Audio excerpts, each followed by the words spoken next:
And I think this would be a good discussion to get to, and we don't want to waste any time doing that. So you'll hear me say the words Jesse. Jesse is the representative from Chesterfield County. He's the one that says Chesterfield Library on screen. He's going to be hosting us. If you have any questions, if you can find that raise hand feature, it's right under reactions. Just raise your hand. There'll be times when someone will ask something or be talking and you want to make sure you're next. If you can hit that button, that'll let us know that you wanted to say something. You can always just pop up on screen. We're not making this very formal. I just don't want to miss anybody's comments. So without further ado, some of you are new to the program, so I love it. My name is Demetrius Frazier. I'm the founder and president, book club lead for Black Men Read. Our organization is a 501c3 based right here in Chesterfield, Virginia. We look to inspire young men and mature men to be bigger and better readers. So we do our best to try to make it fun, make it motivational, and make it something that they will enjoy, as opposed to some of our experiences where, you know, I'll use the term throwing books at us, where they made us read a specific topic, but it may not have been tied to our interests. We try to change that. We do a lot of programming inside of the school systems, mostly in Henrico County schools, because we're trying to get to that Black male population.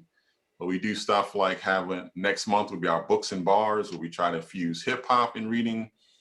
We also do programs like Lit at the Crib, where we give out bookshelves and books to put on the shelf in homes where they do not have a bookshelf. So we do a number of those things, but we also have what we're doing now is book clubs. So I'm glad you guys can join.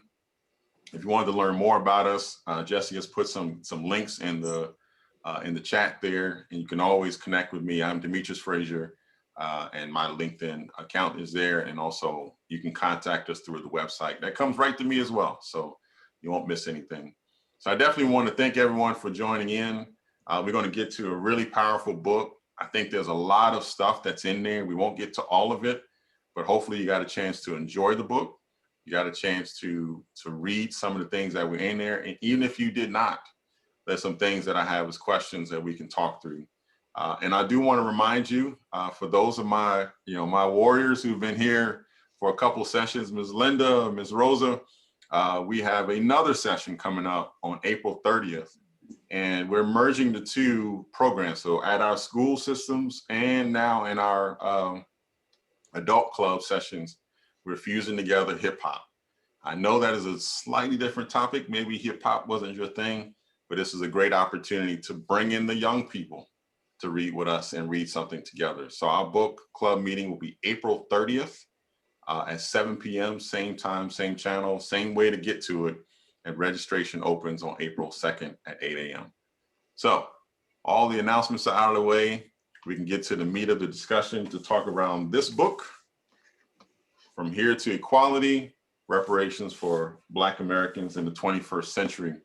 So I want to start out with just your overall opinions of the book, overall opinions of the topic, and you can tell me what you think. We don't have to get into details quite yet, but if there's anything that you liked about the book, liked about what you've read so far, or just have a really strong opinion on reparations as a whole, the floor is yours to start us out. If anyone has anything they want to say at the top.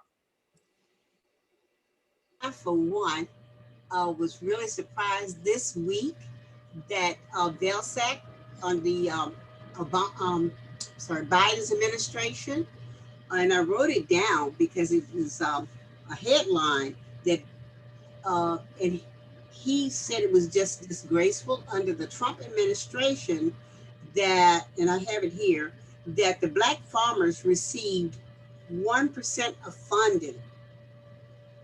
Okay, and he said that nearly 26 billion in two payments, and you think only 1% went to the Black farmers under the administration. So he said that he's going to try to correct that, and forgot how many Black farmers, because so much land has been taken away from them.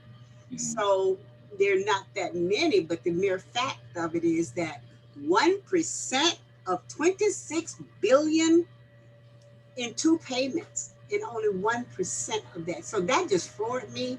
And so all of this just so timely with the book and what what Belsack was talking about. So that was one thing that but the whole book, I'm sorry, I will go back to read it, but there's so much in there that's just riveting, just will capture your attention, will just stay with you, you know.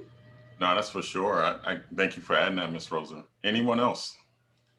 Yeah, I thought it was a good book. A lot of stuff I didn't know, but I felt like that I don't feel like this government is going to, pay for or fund our liberation in a sense.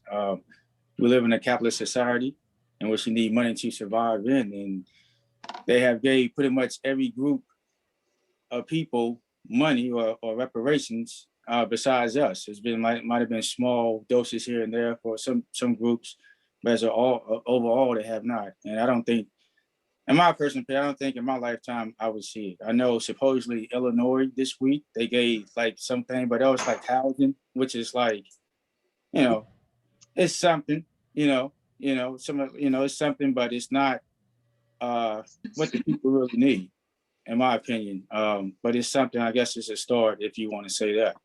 But overall, and then I guess another question is, because me and my friends had discussed about this in the past, who was really deserving of the reparations? I mean, I guess we had to go back because had they cut us off because of, they cut our name off, our lineage off in a sense, because the people that's born here, I don't like to use the word African Americans, but yeah, that's the only people here that deserve reparation, not the people from the Caribbean or the Africans that come from Africa. And I guess that'll have to be all sorted out and everything like that. I think, and I definitely want to get to that, and I don't want to get too without getting everybody's comment, but the idea of who gets it, who doesn't get it, and then what reparations are you remediating, right? Are you remediating slavery specifically? Are you remediating the effects or any other policies that happened after? So I think Evanston, I think is the name of the town. Yeah. Evanston, Illinois. We want to definitely talk about that because it's an interesting case. It's being highlighted, but we would definitely want to put that in discussion. So before we get there, before we get to details, anyone else wants to chime in? Yes, this is Linda. I just want to comment on, and I only got a chance to read half of the book, okay. But I'm making an effort on such detail that is exhibited in the book, and that all through the years, we have read so many bits and pieces of history. So this is tying and connecting things in for me of what I read previously, and it makes a whole lot more sense and give me a greater understanding of exactly what's going on or what, yes, should be happening. And some of that's intentional, right, Miss Linda? It's, yes. He was mentioning early on in the book around how the amount of slave revolts has long been kept. Right? We think of Nat Turner, we think of Warner, yes.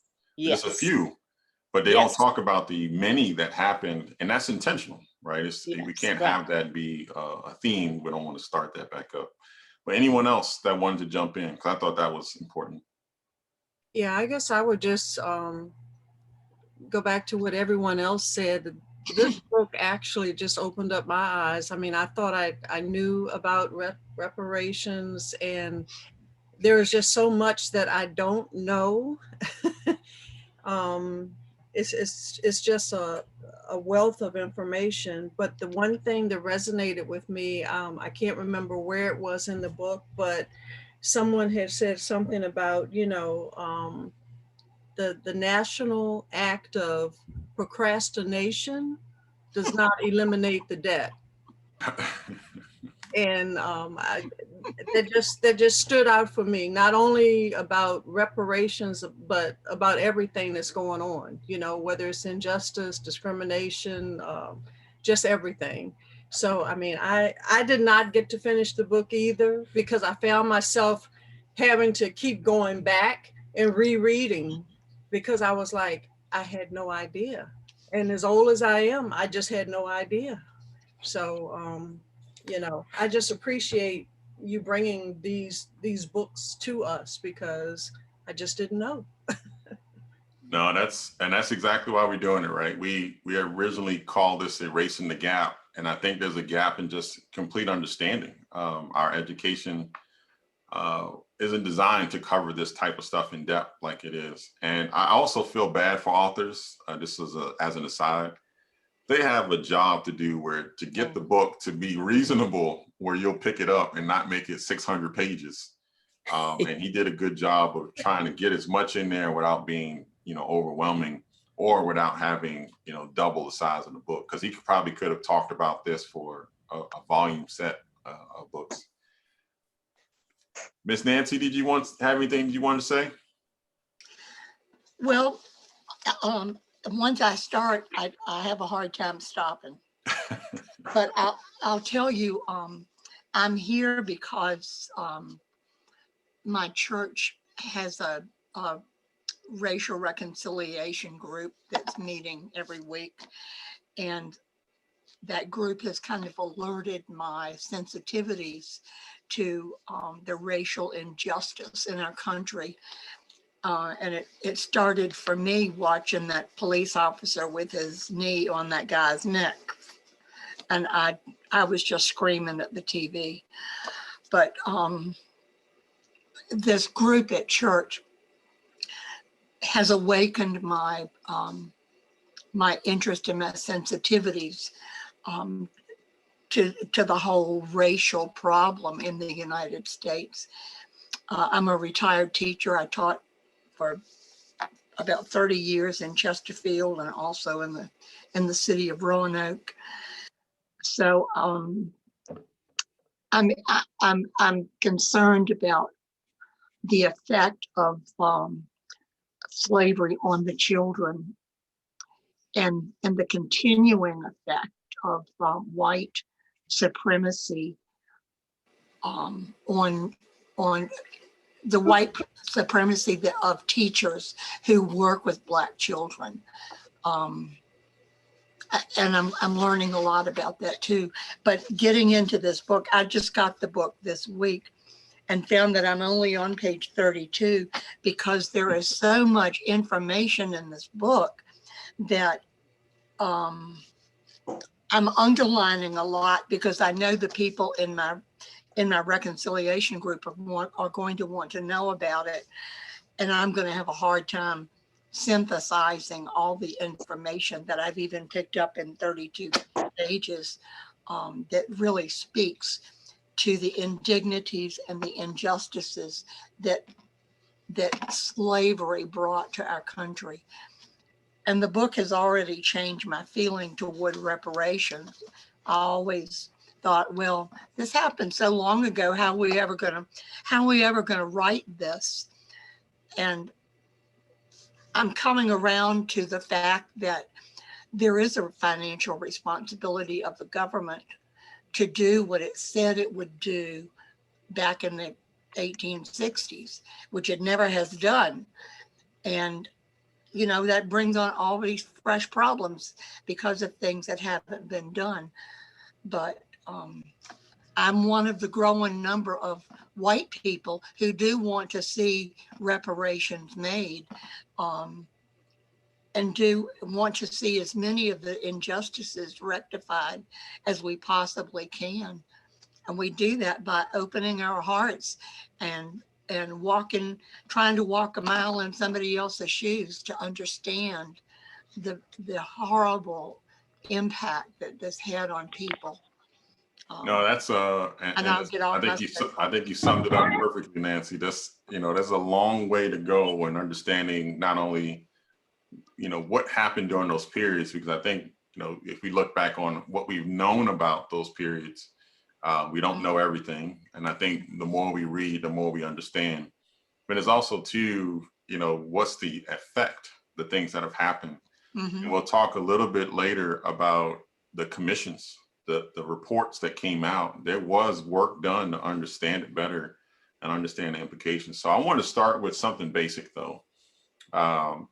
And, you know, this topic of reparations, I don't know if you guys have kept up with the last probably 5 to 8 years, has really been forefront. It's been movements going about it. There have been discussions around reparations. And one of the things I realized is that reparations, the word itself has a connotation. It's not seen as by its basic definition. So I actually had to look it up. And the basic definition of reparations says, the act of making amends, atonement, or giving satisfaction for wrong or injury.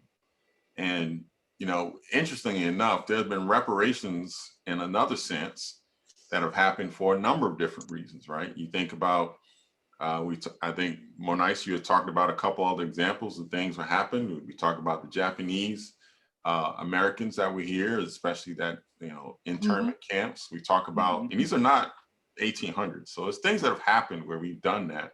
And even when there's been a policy or procedure or process that has happened as far as the government has made restitution for that. But for some reason, when we call it reparations and we tag it to Black people, it just seems to not be something we're for. We're for everything. We're for recovery. We're for, you know, everything else, but not when it comes to Black people. So I wanted to ask you a little bit about that definition.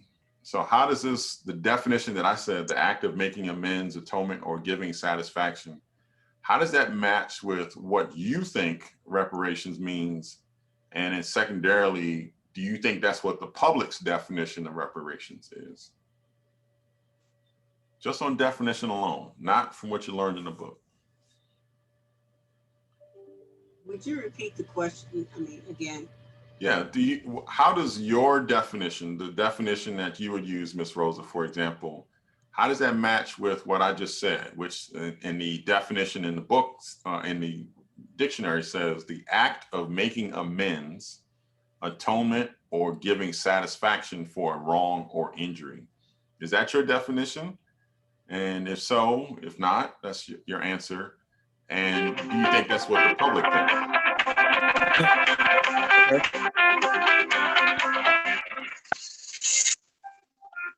Yeah.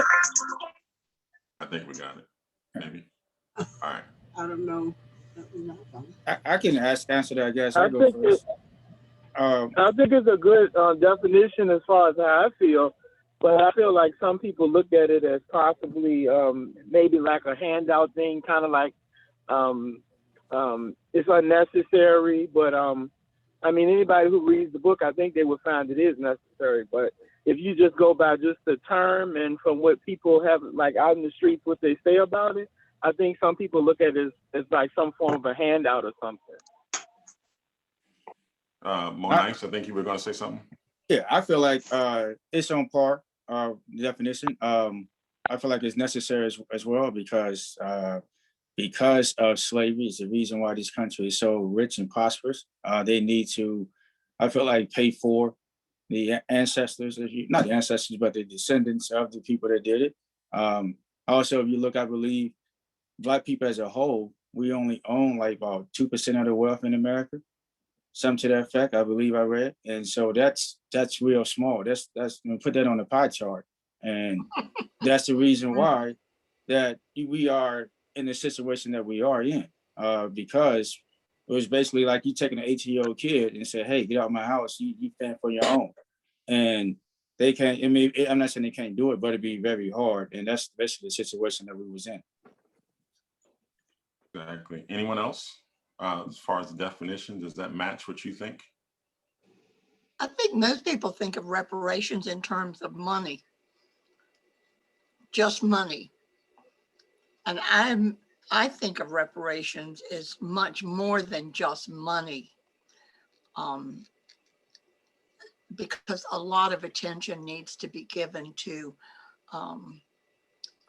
the economic and social situations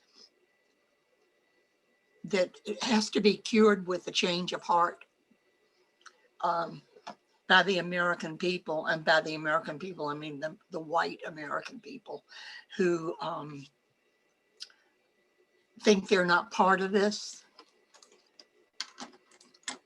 but we're all a part of it.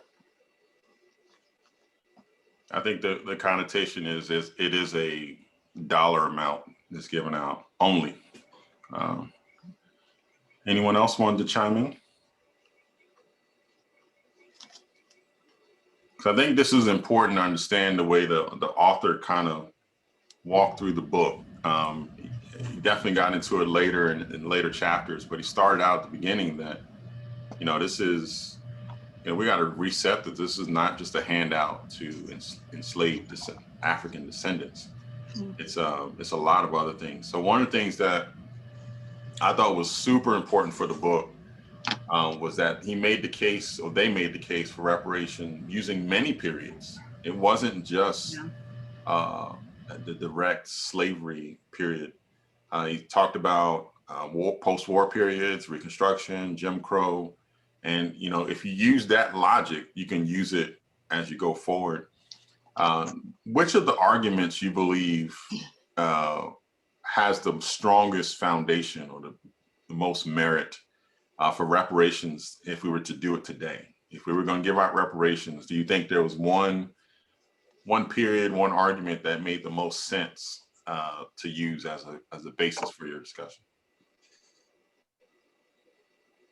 Slavery. That when they talk about Jim Crow, it has resurfaced. Georgia, for instance, the Voting Rights Act. I think it all comes together. I don't think that there's one particular, because everything is just reinventing itself. So I don't think there's just one particular era that overpowers another. That's my opinion of it. And all the killings that's taken place, and I almost put the book down at one point because it was just so devastating to me when, the World War I veterans were coming back home and what they had to endure.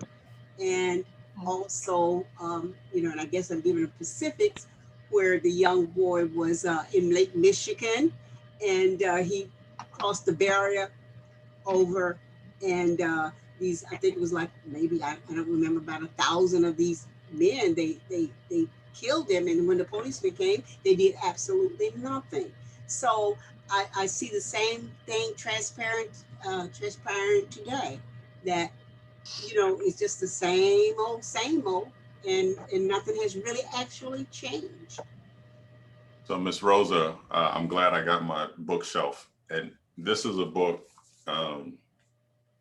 that talks around the soldiers coming back. So when you talked about that, it's a real thin book. We Returned Fighting. It was edited by the National Museum of African American History and Culture. But it's a really good book, and it talks around that topic specifically, around the life. And we know, just in talking about the 1919, 1920 time period, we know how veterans were treated around that specific time. And that, it wasn't just harassment. It was actual killing. It's nasty.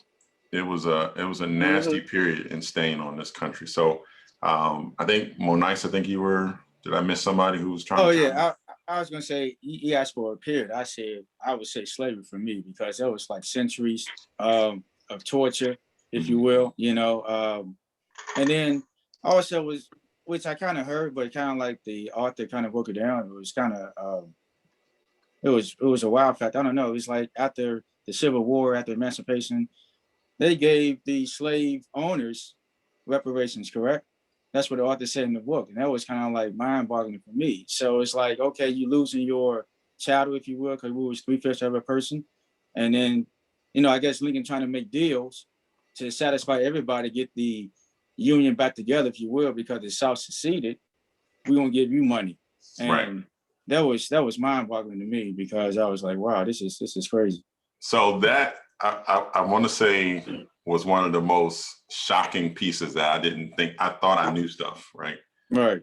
That compromise of the 3/5 led to the South having more political power because of that compromise. Sure did. So if you think back, all the times I was always thinking the 3/5, they didn't count us as humans. Right. But in actuality, it actually benefited the South by at least counting them as 3/5 and not just property.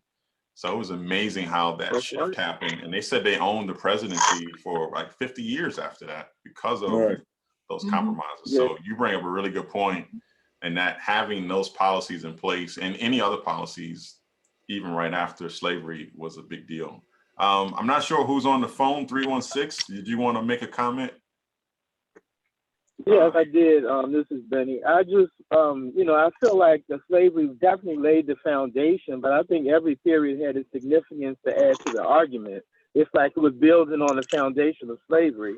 And then you go to after the Civil War and you still, wasn't fair, very unfair. And like you said, it gave the South so much power where they just took over and did pretty much what they wanted to. So they actually did better off without even, without even really any type of punishment or any type of what do I want to say? They just like they got away with like literally murder. They killed a lot of slaves. They got away with murder, and nothing really happened to them. Okay. And so that's why Jim Crow was easy to get to the Jim Crow laws, because when you don't tell people that you're wrong, and then you show them, hey, I got to take something away. I got to actually do something to show that you're wrong. If you don't do that, then obviously they're going to do whatever they want to do again and again and again. And that's why we're going through the Georgia law that just passed. Is ridiculous that they would go backwards. We're never going to go forward because people don't want to acknowledge the wrong that's been done and to right the wrong. That's the problem. They don't want to right the wrong.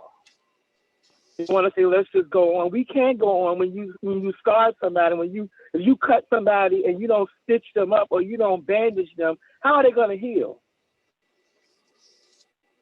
They leave open wounds, and then you expect people to just be okay with that. I'm not okay with that.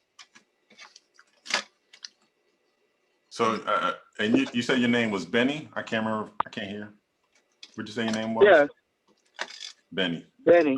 I don't want to keep calling you 804 in your phone number, so I'm going to call you Benny. Thank you for joining. I couldn't get the Zoom working, so I just called in. I couldn't. No, that's all right. I like to call people by their name when I can. So I think you bring up a good point, and it's around the belief and perception. And if you remember in the book, if you've read it, there was a poll or survey that said that, I think it was 60% of white people in this poll did not believe racial discrimination was even a barrier for Black people to get ahead and succeed. And I think what you touched on, Benny, and there's a couple other comments as well, and also that survey, is that they don't even believe it's a problem. So, that's revisionist, that's ignorance, that's, not wanting to change. But do you agree that that's where people are right now? If you want to think about the elite, the majority, or whatever group you want to think about, do you think that there is a sense of ignorance or willful ignorance around even that there's a problem for Black people in this country? Yeah, I do. I definitely think it's willful ignorance. Yeah, I think it's willful ignorance, and also it's from the history. I mean, the history was taught in school. They only touched on slavery. They made it seem like it wasn't all that bad of a deal, but in reality, it was horrible. How would you want your ancestors to have been treated like that? Put the shoe on the other foot. How would you tolerate that? There's people that can't even take being screamed at. They're ready to go kill themselves. Much less getting whipped, beat out of your seat, beat in your seat, raped, molested, just tortured, killed, kicked. I mean, it's no end to what happened in slavery. It's just no end. And for anybody to act as if it didn't exist is ridiculous. Just like any person who says the Holocaust didn't exist. That's ridiculous. You have proof on top of proof these things happen. How could you be? It's not ignorance. You just don't want to acknowledge you're wrong. And you don't want to give up the white privilege. That's the problem. That's the basis of it. You don't want to give up your privilege to do the right thing. I think more nice. You want to say yeah, something? Well, I'll say this. I think that can't speak for everybody, of course, but I feel like most white people feel like, well, quote unquote, you had a Black president. You live in these quote unquote neighborhoods. that's kind of good or whatnot. They feel like that everything is an equal footing when it's not. And, you know, we still face, you know, the effects of it because of stuff like that, the redlining, you know, the school system and stuff of that nature. And they feel like, you know, they might see a couple of Black people on TV that's doing kind of quote unquote well, lived the American dream. And they feel like, well, this person did it. How come you can't pull yourself up by the bootstraps? But if you really go into the history of it, I think Dr. King said this before he died, you know, they gave non-white people money to pull themselves up by the bootstraps, you know, government funding and stuff of that nature. And I mean, I think people get, going off topic, people get King confused in the sense, before he got killed, the reason why I felt like he got killed because of economic stuff. He started talking about more money than integration. And I think once he started talking about money to this power structure, it kind of affects them. And I feel like that's the reason why King was going, because he was talking about the money and we need the money, our reparations and stuff that nature did to get back, well, to be where we should be in this society, because you do need money to survive in this society. Yeah, and what we found from the book is that money in itself yielded so many other privileges, right? So correct. You want to talk about the effects of not having money, right? You can, all the other stuff after that makes sense. Miss Nancy, I think I saw your hand, and Mr. Smith, I'm coming to you next. I think one of the main problems is white supremacy. I just finished reading a book called White Fragility, how white people are so fragile in their mentality that they can't be confronted with their complicity in slavery. And what this book says is that white people have been are racist, and they don't realize it because they've never lived with anything else. You know, we were born in hospitals where we got good care. We weren't worried about our mothers weren't worried about not getting good care in the hospital. The white women die in childbirth much less often than Black women do. There are even some studies that say that Black women feel less pain than white women do, which is why they don't get medications during childbirth. I just find that phenomenal. But white people just don't get it because we've had the privileges so long that we don't recognize how unfair it's been. I think that recognition by itself is going to be the most important part, but I want to get on my soapbox. Mr. Smith. All I have to add is like in Washington, we are so divided. Like, you know, they can't agree on hardly anything because one party is against the other party, and especially when it comes to reparation. You know, it's like the people now that's living now saying, I didn't have anything to do with that back in 200. It wasn't my fault. Pay for something that I didn't have to do with. So like I said, so it's gonna be a really uphill battle to get anybody to agree on anything, because like I said, you can't really agree on anything in Washington. Much less reparations. You know, so I would like to see it, but I can't see it in my lifetime. I don't think in too many lifetimes we'll be able to see this. I disagree. But I never thought in my lifetime I would see a Black president. Never ever. Well, never ever. I understand you talking about. You know what I'll say to that is that I agree with you too, sir. Is that even though the people that's living and breathing today, this is what, you know, they didn't have nothing to do with it. True, but the ancestors did. It's just like if you right now you want to leave a legacy for your family, you leave like life insurance or something like that. It goes on through generations. They benefited from what their ancestors, not all white people, of course, were slave owners, but they benefited from what their ancestors did far as the slavery. So I agree with you 100%. A lot of them say, you know, they had anything to do with it, but they benefited from the effects of slavery. Even though their ancestors wasn't slave owners, they still benefited in some shape, form, or fashion of it. So I also love that as a comeback when people say that, because I'm not asking you specifically to take a dollar out of your pocket. Yeah. I'm asking for the government who put the policies in, that wrote the law, that allowed this stuff to happen, to take care of that. And trust me, they got it. They just gave out billions of money a couple times in the last 2-3 years. But Zelda, I want to come to you. Yeah, I was just going to say that I guess along the same lines is where, you know, you will hear people talk about us having, you know, the Black president, and that now we have arrived, and that sort of thing. The other thing that you'll hear also, and I think the book talked about it, or either I read it somewhere else, a lot of times people will bring up things like affirmative action and some of our other like social programs and things like that that have come up. And I think that this comes up a lot of times with reparations, or when we start talking about payback, so to speak, to African Americans and to people of color. They'll say, where, you know, you've been given so much already with, you know, affirmative action and all of that. And what we have to remember is that, you know, what affirmative action did was it just was a door opening for people of color to be able, qualified people of color, to walk in the door.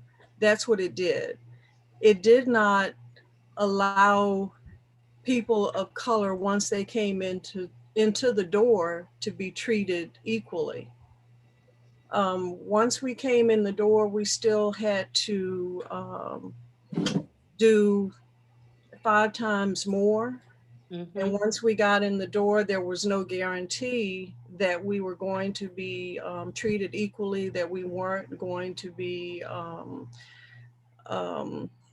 discriminated against, that we weren't going to receive equal pay, that we weren't going to, that we were going to still receive promotions, or be given the same equal treatment. But yet we're often, you know, told that, you know, you're not supposed to get anything else because you've already received all of these benefits from affirmative action and from other social programs. And I think that has lent itself to a lot of the discussion about, well, you've already received your reparation or your payback for all of the wrongs that were done to you as a result of slavery. And that's the mindset that, you know, unfortunately a lot of white Americans might have. Well, I love the way where you guys are taking the conversation, because there's 2 parts. One, I heard it was a funny little quip about it, but gentleman said, hey, when you break my leg, I don't just want you to let me get in the doors of the hospital. You have to actually treat me. And I think, you know, when we think about affirmative action, it's just, okay, you can get in now, but you didn't do anything to rectify the damage that was done. And the last part that is so critical that we never really address, because we never get past the, is reparations necessary? Should we give it? Do they deserve it? I love that one. Is that the damage that was done, even if it stopped at slavery, the damage that was done to the economic power, wealth generation, et cetera, for the country was tremendous. They talked about New York City as being a center of trade and commerce. We don't really talk about it a lot, but all of the colonies, they had slaves. This wasn't just an Alabama, Mississippi thing. You know, when we talk about all the country growing, we were talking about Missouri. You know, we talking about other states that over the course of all the time of this country, they all benefited from some portion of it. Even if it wasn't that they had slaves directly, they all benefited from that wealth generation as this country grew. So I don't want to miss this before we close. I know we got some time, but I don't want to miss this. I think it's a good discussion because it's actually pertinent to today. I just put it in the chat, but the Evanston, Illinois case, I wanted to talk about that before we got too far, is the first U.S. city to pay reparations to Black residents. And those of you who are not familiar with this story, I'm just going to read a few paragraphs of it and we can talk about it. The city council on Monday voted 8-1 to begin making good on its pledge to distribute $10 million over the next 10 years with the distribution of $400,000 to eligible Black households. Each qualifying household would receive $25,000 for home repairs, down payments on property, and interest or late penalties on property in the city. I'll skip down a little bit. Qualifying residents must either have lived in or been a direct descendant of a Black person who lived in Evanston between 1919 to 1969, or that person's direct descendant who suffered discrimination in housing because of city ordinances, policies, and practices. I think that last part is the most important. This part at the top about what you can use the money for, I'm on the fence. I feel like, yes, thank you for the money. Yes. Yeah. But you should not be telling me what I should do with it. But let's pause that for a second. The part around who, because I think you talked about this more nice, who gets it? They're tying it to a period way after slavery ended. And I think that's the most critical part about this. They talked about between 1919 and 1969. So that period is not the, oh, it happened so long ago, I had nothing to do with that. We all know somebody, we may have some people on this call who were born between those time periods. And so we're not talking about great, you know, we're talking about my grandmother was born in 1938. My mother was born in 1958. This time period we're talking about is very relevant. So for those who have heard the story or just hearing it, what are your thoughts as far as reparations are concerned? And, you know, do you think this is something that could happen in other cities and towns? I'm just wondering, what is the population of Evanston? Is it, I mean, are the people on the council, or are they predominantly Black, or what? I think that would make a difference, and I don't know. I didn't look that up. While you guys are talking, I'm gonna try to find that. I don't know the makeup of the town. Mm-hmm. The alderman that they show for the picture is a Black woman. So, I mean, there's one. We can at least count for one, Miss Roser. Yeah, but go ahead. Sorry about it. You gonna say something, Rosa? Sorry, let me cut you off. Oh, no. Oh, I'm sorry. What did you say? I'm sorry. I said, I thought you was gonna say something. I cut you off. Sorry, I thought you were still talking. No. Okay, can I ask a question? Because I know a little knowledge of it, just so small. So this is just, it's like in the form of just towards housing. You say like money for like repairs or down payment to a house, right? So, I mean, I think that's it's like a drop in the bucket, but thank God for it. But it's like, I don't know, other groups get money and they can do what they want to with their money. Right. And it's always a stipulation, and I feel. And I don't know if this is going too far off topic. I mean, like I said, I talked to this before in the past about my friends about reparations. And they said another reason why is because Black is not a legal term. It's kind of like racial in a sense, you know, how this segregate us, like I guess was going on back in that period. It's like if you was quote unquote Black, you know, you didn't get the benefits and stuff of that nature. It's not a legal definition. That's why I think, I don't know if he's going to talk about this, to have groups like ADOS and stuff of that nature, trying to like define us as a group so we'd be eligible for it. And then also, you know, and stop, I wish people, I know, I think the young lady said that, you know, people of color, that includes everybody. You know, I think we need to stop lumping ourselves in with everybody else, because they benefit more than we lump ourselves in. They use terms like minority, person of color, stuff of that nature. This stuff is just specifically just for Black people. When you lump us in with everybody else, they benefit more. There's always been studies out there that shows that, like, show affirmative action, the white woman or the Mexicans, Latinos, whatever, they all benefit more from programs like that. That was for us. We've been through the struggle.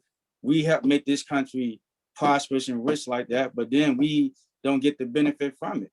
So I think, in a sense, we have to come with a legal definition, because besides white people know where they come from. They're a child, you know, the Irish or whatever. They can trace their history back. We cannot. The people that were slaves, they really cannot. You have to do like an answer that. You got to. Then they charge you money to find your lineage. So I think we needed to find our lineage first. I mean, a group of us to do that first, instead of like, hey, you black, because that's not a legal definition, if I'm not mistaken.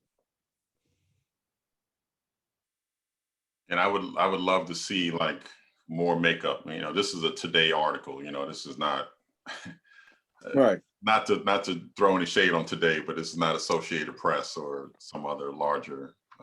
They didn't go in depth in that. Someone else wanted to chime in.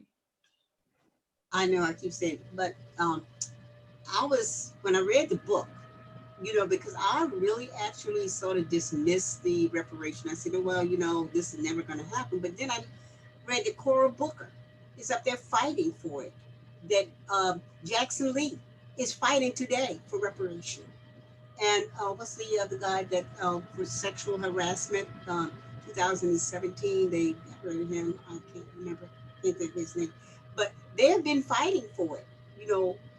They're in Congress, and I was just amazed after reading the book that present day, they are fighting for reparation because they understand what you know, what it's all about. They understand the Constitution. So I'm just really amazed, and I am thankful and grateful for it. And I am really, it was a wide awakening for me to realize, you know, to go back and see how much we have really actually been persecuted through the years. I mean, these little incidents in Florida, I knew about Florida, but so many things that really actually happened during that time and up to today. So yeah, I really, yeah, we should get paid.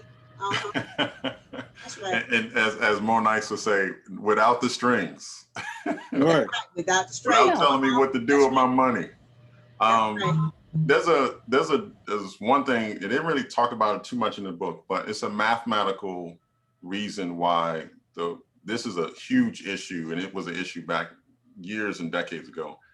But the way math works, as your money grows and grows on top of itself, the more money you have, the bigger the increase. So we talk about this wage gap growing.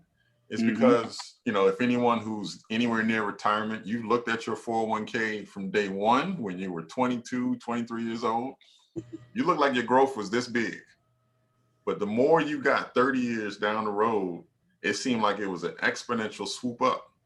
That's just math. There's nothing fancy about it. It's just more money you have, the more interest that makes on that money, the bigger that growth is. So the white population, the one who's made all this money over these years, they're just living off basically generational interest. I mean, the money is growing on top of itself. The land, the wealth that's passed from generation to generation is just accumulating and growing from there.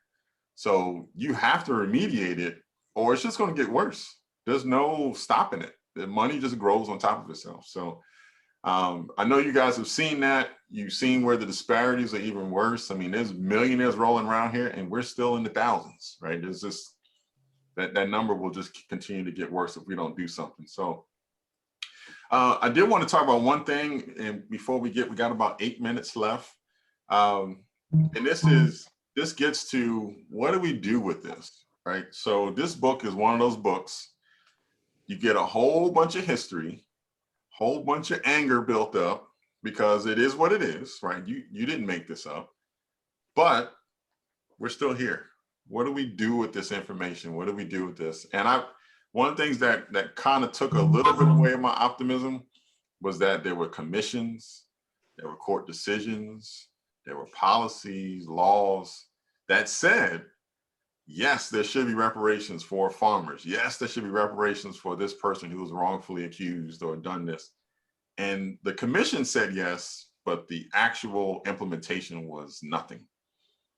So here we are, 2021. What do I do with that? What do you do with that? Do you have hope? Do you believe? I think Mr. Smith said, not in my lifetime. What do you feel with this, right? This reparation topic keeps coming up. It's necessary, but what do you feel? What do you think about this particular topic? Like, what's going to happen in the next 10 years, 5 years? Foster had the same discussion. I don't know. I don't have too much. I agree with Mr. Smith. I don't think I would see it in my lifetime. Maybe my kids when they get old and grown. Like I said, you have different groups that's trying to do it. You have stuff going on in Congress, like Ms. Smith said as well. So maybe by the time my kids get in their 30s and 40s or something to that effect, I don't know. I'm hopeful. Yeah. And then again, I feel like we deserve the money, of course, but which is no excuse, but we're not financially mature. And that's another whole subject that, we probably just, a lot of us will probably just blow the money on just worthless stuff, because I saw when people got the stimulus money, they was outside buying lines buying Jordan. But, you get your money, that's your choice, you do with it. But I think we deserve the money though. Well, he attacked that notion in the book too, around Black people don't save. He was like, similar conditions, you do save the same number.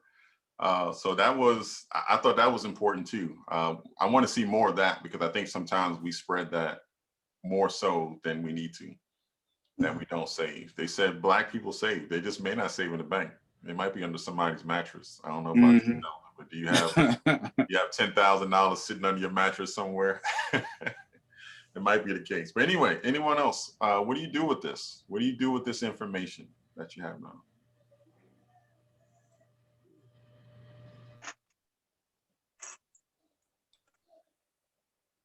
Zelda, I think we have to get we got to get our legislatures involved, like everywhere across the country. I mean, that's really the only way. You got to start somewhere.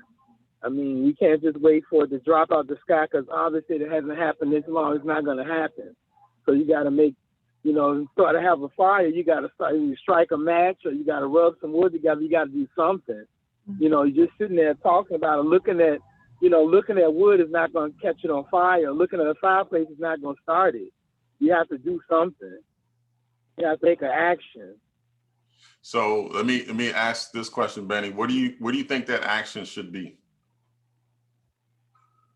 Well, we have to get everybody on board on one accord, for one thing. I mean, without unity, it's never going to work. It's got to be a unified front. It's got to start, really it starts in the families. I think the families need to come together and start doing their research and find their genealogy.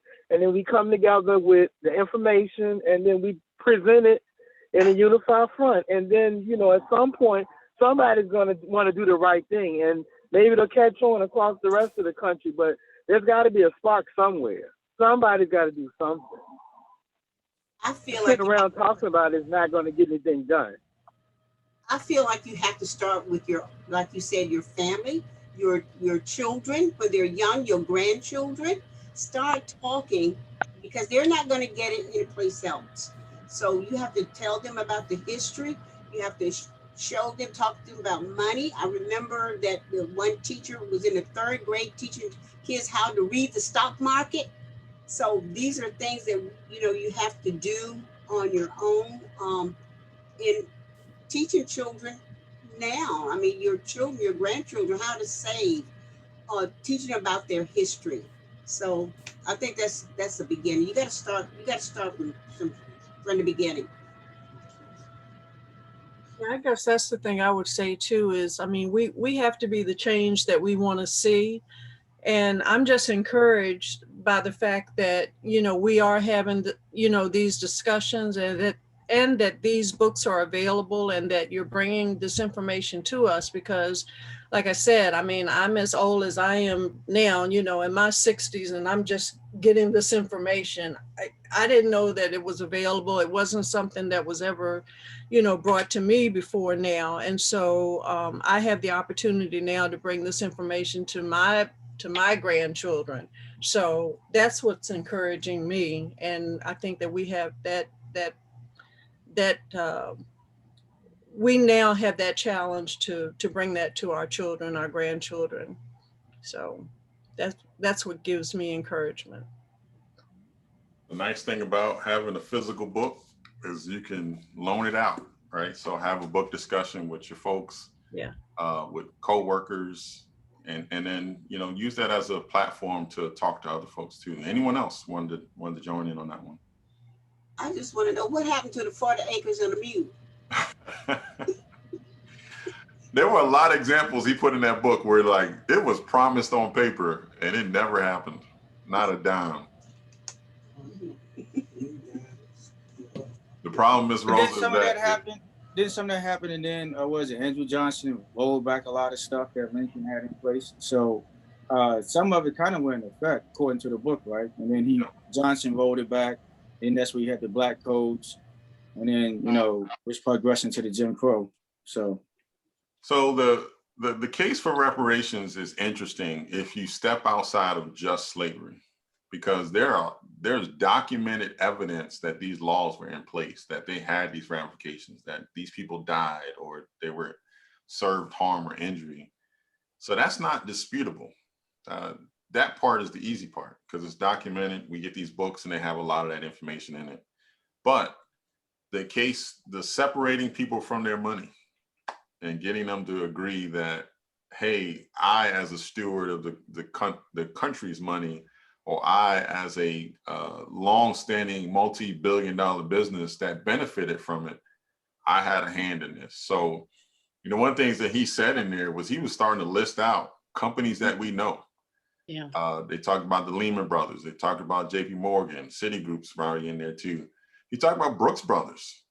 I don't know if you guys caught that. There's a whole list of people, big names still today that benefited directly from slavery and a lot of other things. So one of the things that they would have to do is we got to admit, hey, we had a hand in this and some of this wealth belongs to the people here. That would be a big step to have to do. And that's the part that I don't think will happen.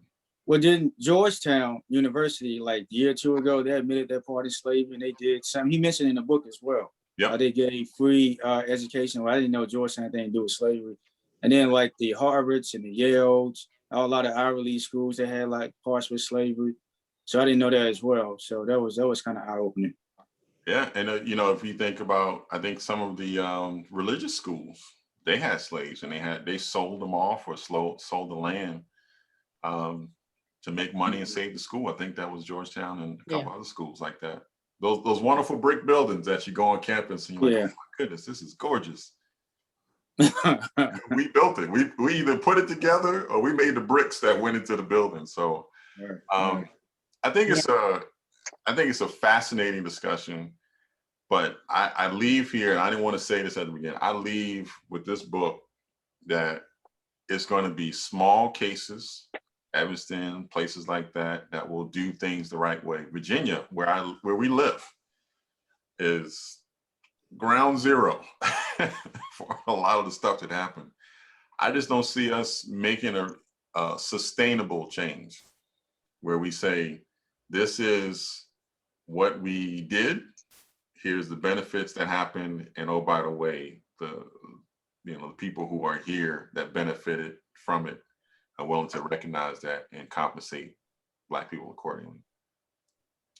That's a hard pill to swallow. So I really thank William Darity and Kristen Mullen for a well-documented book. Can I get you guys a scale of 1 to 5? What'd you think of the book? You can just do it by your hand if you want.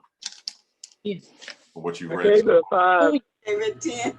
I gave it a 5.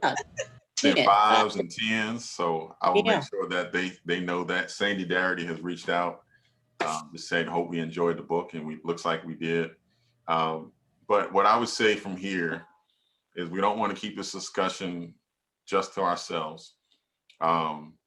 Rosa and Mr. Smith, I would challenge you and everyone else on here to continue this discussion with someone else. It may not happen it might not happen in my lifetime. I'm 43, but it needs to happen. there's the only way that we stop that gap from exponentially growing to do something. And I took a little bit of hope out of Evanston that it could happen at a local level, maybe not as federal. So listen, I appreciate y'all. I had a fun time. This was a good book. It was one of those slamming books. I think I told us before, I slam books a lot where I get upset Yeah. about what's in the book. And I'm like, Yeah. Yeah. I can't believe that I didn't know that, or this is still happening, even though it's set in 1900, it's still happening here in 2021. Yeah. But we're not diligent, like someone had mentioned around the voter suppression laws that are still happening the same way they had before. So for example, I think poll tax was